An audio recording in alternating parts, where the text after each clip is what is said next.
আজকে আমি বানাতে চলেছি ওয়াল পুট্টি দিয়ে ক্লে।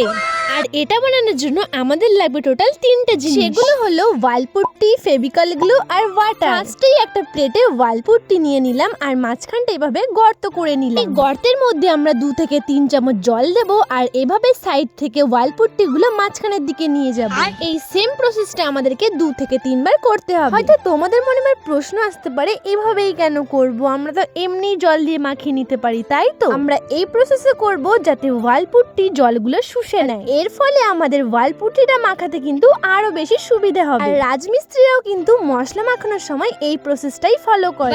যাই হোক, আমরা ক্লে বানাচ্ছিলাম, ক্লের দিকে জলটা শুষে নেওয়ার পর ওয়াল পুট্টির ডালাগুলোকে আমি ভালো করে গুঁড়ো করে নিয়েছি। তারপরে দিয়েছি 2 চামচ ফেভিকল গ্লু। যদি তোমরা ফেভিকল গ্লুটা কম দাও তাহলে জলটা একটু বেশি দেবে, আর যদি ফেভিকল গ্লু বেশি দাও তাহলে জলটা কম দেবে।